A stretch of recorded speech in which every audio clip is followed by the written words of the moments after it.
આ રે અમારા રાજમા, બફાયેલા રાજમા. કેવા છે? એકદમ જો પોચા પડેલા છે ને, એકદમ નરમ. આમાં આપણા છે લીલા મરચાં, સમારેલું લસણ, ટમાટર, છીણેલું આદું. બસ.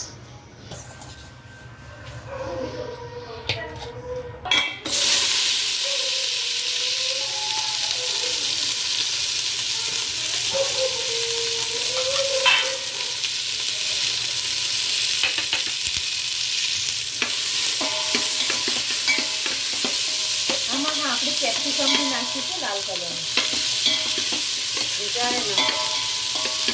આમાં જોડે જ નાખીશું. આપણી જોડે લાલ ના હોય તો આપણે લીલું બી નાખી શકીએ. મારી જોડે લીલું નહોતું એટલે મેં ઓપ્શનમાં લાલ કેપ્સિકમ બી દીધું.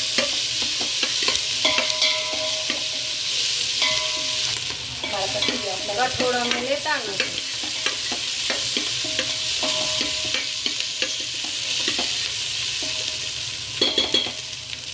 મેરી લાલ મરચું આખું જે આપણને માર્કેટમાં આરામથી મળી જાય છે. આ પ્રકારનું લાલ કાશ્મીરી મરચું, હલ્દી, હિંગ અને હવે આપણે નાખીએ છીએ આપણું ઘરનું રૂટીનનું લાલ સૂકું મરચું.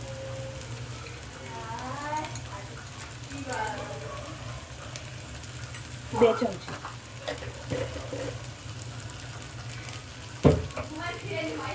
સ્વાદ અનુસાર મીઠું.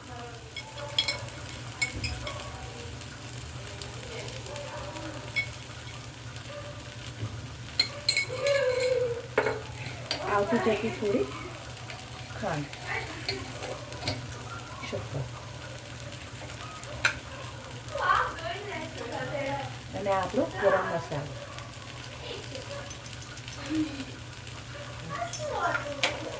હું મોટા ભાગે જલારામનો ગરમ મસાલો વાપરું છું, મને એ વધારે ભાવે છે.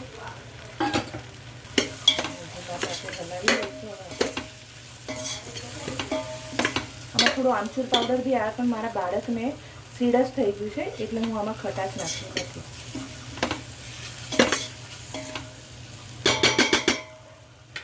એડ કરીશું આની અંદર ગ્રેવીમાં.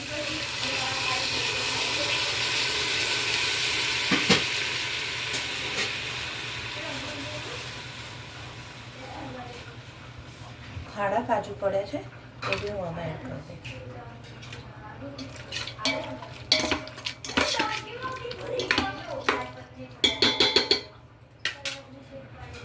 સ્કેચ નથી કરવાનું એવું છે.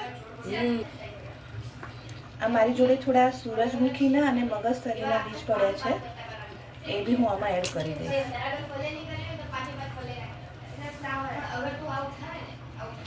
આપણે માર્કેટમાંથી બીજ લઈએ એટલે એને ધોવા જરૂરી છે.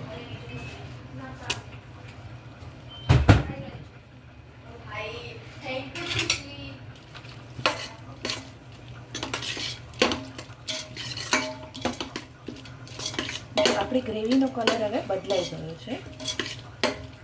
હવે આપણે આ ગ્રેવીને એકદમ ઠંડી પડવા દઈશું અને પછી આને મિક્સરમાં ક્રશ કરી લઈશું. જે સામાન બનાવ્યો હતો એ હવે આપણે મિક્સરમાં લઈ લઈશું. એકદમ ઠંડો કરી દેવાનો તાકી મિક્સરમાં સરસ દરાઈ જાય.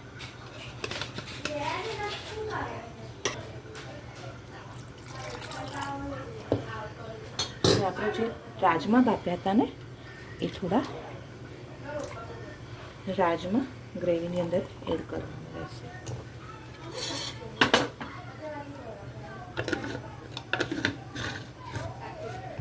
ગયો તો કહેવાનું.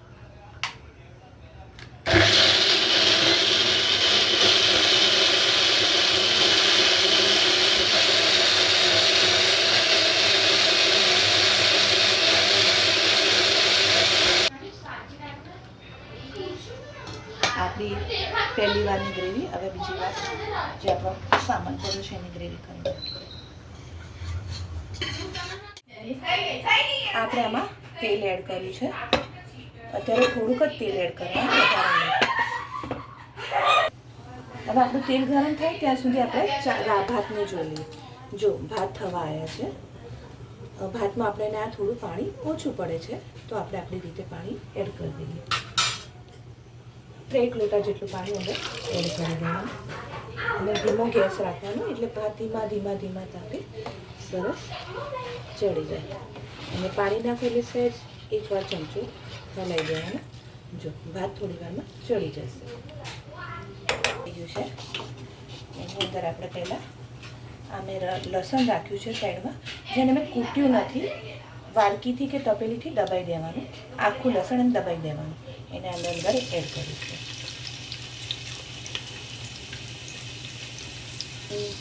લસણને ધીમા તાપે સાતળવાનું.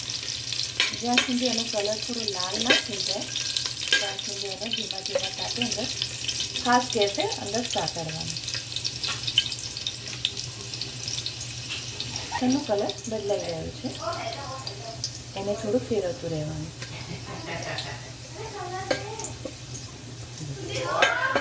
ધીમે ધીમે કેવું લાલ લસણ પકડી જાય છે. જો આપણું લસણ લાલ લાલ થઈ ગયું છે. આ તમે થોડો બાળકોનો બી અવાજ આવશે, કેમ કે વેકેશન ચાલે છે ને, એટલે મારા ઘરે બધા બાળકો રમવા આવ્યા છે. હવે આપણે એની અંદર ધીમા ધીમા કાપી ગ્રેવી એડ કરતું જવાનું. થોડી થોડી થોડી કરીને હલાવતા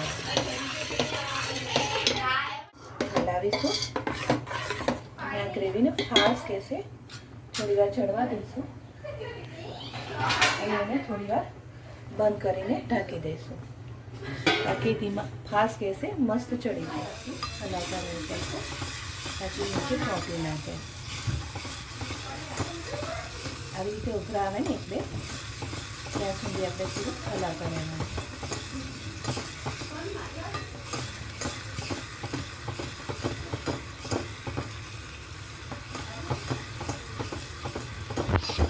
તૈયાર થઈ ગયો છે. હવે ગેસ બંધ કરીને આપણે જીરા એ રાજમાની અંદર આ મસાલો આવી રીતે નાખી દેવાનો. અને પાણી નાખીને આ બધું આજુબાજુથી કરી દેવાનું.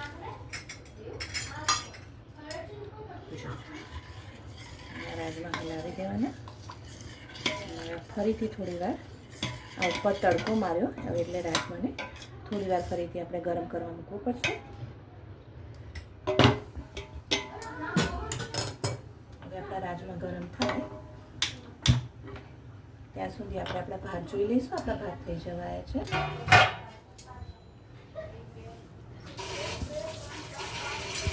જો આપણા ભાત સરસ બફાઈ ગયા છે. આપણા રાજમા તૈયાર છે. હવે આ રાજમાની અંદર હું ઘરે જ કસ્તુરી મેથી બનાવું છું, એટલે આ મારી કસ્તુરી મેથી છે ઘરે બનાવેલી. આ મેથીને લીધે આપણી બરાબર. હવે હું એના હાથથી ક્રશ કરતા અને અમે ઘરે બહુ મોંઘી મળે એટલે હું શિયાળામાં વધારે કોથમીર ભરી અને આવી રીતે સૂકવીને કાચની બોટલમાં ભરી દઉં છું, તાકી આપણે ઉનાળામાં મોંઘી કોથમીર લેવી ના પડે અને આપણને ઘરમાં ગમે ત્યારે મળી શકે. એટલે આ છે મારી સુકાયેલી કોથમીર, જે હું રાજમા પર બગડાવું.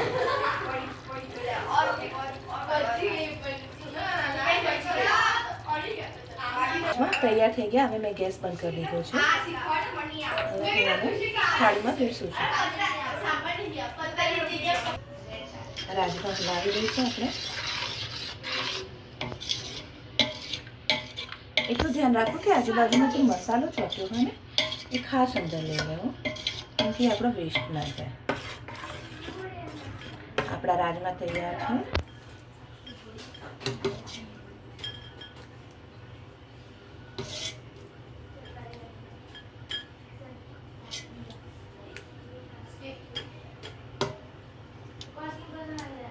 આપણા રાજમા અંદર આપણે સ્પૂન મૂકી દઈશું.